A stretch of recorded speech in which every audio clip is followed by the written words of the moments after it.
চিন্তা ভাবনা এবং কার্যকলাপে ভুল করা মানুষের পক্ষে শুধু যে স্বাভাবিক তাই নয়, অপরিহার্যও বটে।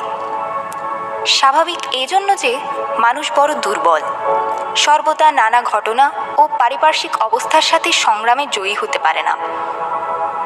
অপরিহার্য এই জন্য যে তার জ্ঞান অতি সংকীর্ণ। কোনটি ভুল কোনটি নির্ভুল তা নির্ধারণ করাই অনেক সময় কঠিন, এমনকি অসম্ভব হয়ে পড়ে। এখানে কেবল যে দুর্বল চেতা ও স্বল্পজ্ঞান মানুষের কথা বলছি তা নয়। এ মন্তব্য সবল, দুর্বল এবং অজ্ঞবিজ্ঞ নির্বিশেষে সকলের পক্ষেই খাটে। প্রতারক, দস্যু, মাতাল, ঘোড়দৌড়ের খেলোয়াড় প্রত্যেকেই জানে যে তার কাজ ঠিক হচ্ছে না, সে ভুল পথে চলেছে। কিন্তু সে পথ হতে ফিরবার ক্ষমতা তার কোথায়? তার বিবেক হয়তো দংশন করছে, কিন্তু প্রবৃত্তি বশ মানছে না। এরূপে ক্রমে ক্রমে বিবেক বুদ্ধি শিথিল অথবা শক্তিহীন হয়ে যাচ্ছে। অন্য কথায়, সে নিজের কাজের সমর্থক যুক্তি বের করে বিবেকের উগ্রতাকে প্রশমিত করে নিচ্ছে। প্রবৃত্তির হাতে বিবেকের এই নিগ্রহই মানুষের দুর্বলতার প্রধান পরিচয়। তাছাড়া মানুষ এমন সব ঘটনার ঘূর্ণিপাকে পড়ে যায় যে তাকে বাধ্য হয়ে খেলার পুতুলের মতো নিরুপায়ভাবে একটার পর একটা ভুল করে যেতে হয়। একটা ভুল ঢাকতে গিয়ে আরো 10টার আশ্রয় নিতে হয়। মানুষ বড় জটিল জীব, তাকে 10 দিক বজায় রেখে কাজ করতে হয়। আবার পৃথিবীও এমন কঠিন ঠাঁই যে অনেক সময় এক কুল বজায় রাখতে গেলে আরেক কুলে ভাঙন লাগে। জীবনে এগুলোই সবচেয়ে বড় সমস্যা। এখানেই ভুল হয় বেশি, আবার এখানেই মানুষের বিশেষত্বও ফুটে ওঠে অপূর্বভাবে। এইরূপ নানা বিচিত্র ঘটনাবর্তের ভেতর দিয়ে মানুষকে পরীক্ষা দিতে দিতে যেতে হয় বলেই তার শ্রেষ্ঠত্ব। আর এই আত্মবৈশিষ্ট্য ফুটিয়ে তোলবার মধ্যেই তার সৌন্দর্যের বিকাশ এবং যোগ্যতার পরিচয়। পূর্বেই বলেছি, মানুষের জ্ঞান অতি সংকীর্ণ। ক্রমান্বয়ে নতুন নতুন জ্ঞান ভাণ্ডার খুলে যাচ্ছে, আর পুরনো জ্ঞানের অসম্পূর্ণতা চোখে পড়ছে। ইতিহাস, বিজ্ঞান, কাব্য, দর্শন, রাজনীতি, ধর্মনীতি, ব্যবহারিক জ্ঞান, কলাবিদ্যা প্রভৃতি সমুদয় ক্ষেত্রেই এর এত অধিক দৃষ্টান্ত বর্তমান যে তার উদাহরণ দেয়া বাহুল্য মাত্র। এর থেকে বোঝা যায়, আজ যেটি সত্য এবং নির্ভুল মনে হচ্ছে, ভবিষ্যতে সেটি হয়তো মিথ্যা অথবা আংশিক সত্য বলে প্রমাণিত হতে পারে। এজন্য আমরা আজকাল যে আদর্শ ধরে চলছি তা নিয়ে অতিরিক্ত উল্লাসের সাথে আস্ফালন করতে পারিনি, যেহেতু আমাদের আজকার উদ্যত অহংকার কালকার দিন লজ্জায় পরিণত হতে পারে। মানুষের প্রকৃত যে জ্ঞান তা ইন্দ্রিয়ের দ্বার দিয়ে অর্থাৎ অভিজ্ঞতার ভেতর দিয়েই আসে। শিশুকে আগুনের শিখা, ছুরির ধার, মরিচের ঝাল এসব থেকে বাঁচিয়ে রাখা যায় না। যদি তা পারা যেত তবে বোধ হয় সে চিরকাল শিশুই থাকত। শিশুর পক্ষে যা, পরিণত মানুষের পক্ষেও কতকটা তাই সত্য। তথ্য জ্ঞানের যেখানে অভাব, সেখানে সমস্ত জ্ঞানই অসম্পূর্ণ থেকে যায়। যে কোনোদিন পথ ভোলার কষ্ট ভোগ করে নাই, সে কখনো ঠিক পথে চলার আনন্দ উপভোগ করতে পারে না। যে কোনোদিন পানিতে পড়ে হাবুডুবু না খেয়েছে, সে কখনো নিরাপদে নৌকায় চড়ার সুখ ভালো করে বুঝতে পারে না। মানুষ ভুল করে, পরে সেই ভুল সংশোধন করেই সত্যের সন্ধান পায়। সাধারণের ধারণা, ঠেকে শেখার চেয়ে দেখে শেখাই বুদ্ধিমানের কাজ। কিন্তু অতিবুদ্ধির গলায় দড়ি বলেও একটা কথা আছে। নিরুদ্বেগ আপদহীনতার ভেতরেই অনেক সময় বিপদের বীজ প্রচ্ছন্ন থাকে। আসল কথা, জীবনের অভিজ্ঞতা ও গভীর অনুভূতিলব্ধ যে জ্ঞান ও শিক্ষা, বাস্তবিকই তার তুলনা নাই। স্বল্প পরিসর টবের ভেতরে জীবন ধারণ করার চেয়ে বাইরের বিস্তৃতির ভেতরে আনন্দে বিকশিত হওয়া অনেক বেশি স্বাস্থ্যকর।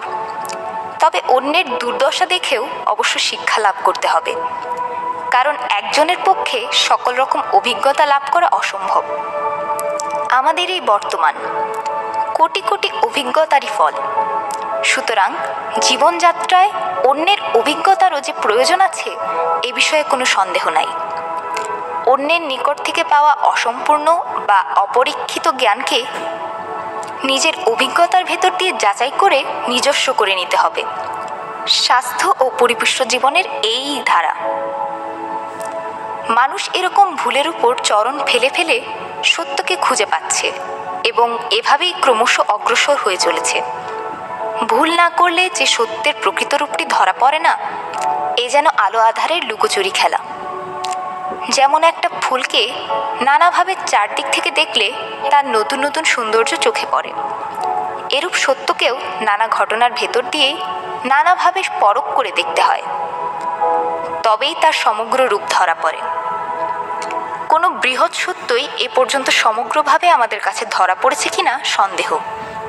তবে যে সত্যের যত বেশি ব্যতিক্রম আমাদের চোখে পড়েছে, তা আমরা ততই ভালো করে বুঝতে পেরেছি। দুঃখ যত প্রবলভাবে মানুষের মনে আঘাত করে, সুখ ততটা করে না। সুখকে কোনো কোনো লোকে যত নিষ্পৃহভাবে গ্রহণ করতে পারে, চেষ্টা করলেও দুঃখকে তত সহজে মনের গোপনে লুকিয়ে রাখতে পারে না। এজন্য জীবনে দুঃখের মূল্য বড় বেশি।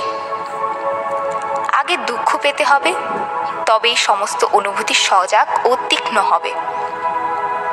ভুল করে যে দুঃখ পায়, তাহার ভুল করা সার্থক।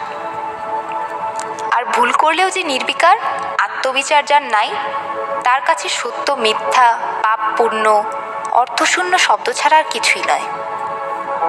ব্যক্তিগত জীবনে ভুলের সবচেয়ে বড় সার্থকতা এখানে যে ভুল মানুষকে দুঃখ ও অনুশোচনার আগুনে পুড়িয়ে তাকে বিশুদ্ধ করে তোলে এবং মনুষ্যত্ব সাধনের দিকে অনেক দূর অগ্রসর করে দেয়। ভুল সম্বন্ধে আরেকটা বড় কথা এই যে, ভুল না করলে বুঝিবা লোকে প্রেমময় হতে পারে না। তার কারণ, প্রেমের মূল উৎস হচ্ছে সহানুভূতি।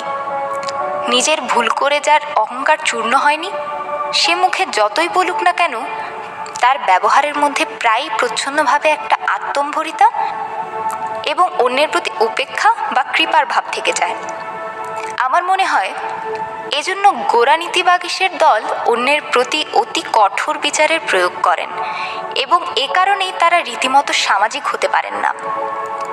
কিন্তু যখন বিচারের সেই নিষ্ঠুর মাপকাঠি দিয়ে নিজের বা প্রিয়াস্পদের জীবন যাচাই করে দেখবার সময় আসে, তখনই প্রথম চোখে পড়ে ভুল করা কত স্বাভাবিক, কত অবশ্যম্ভাবী।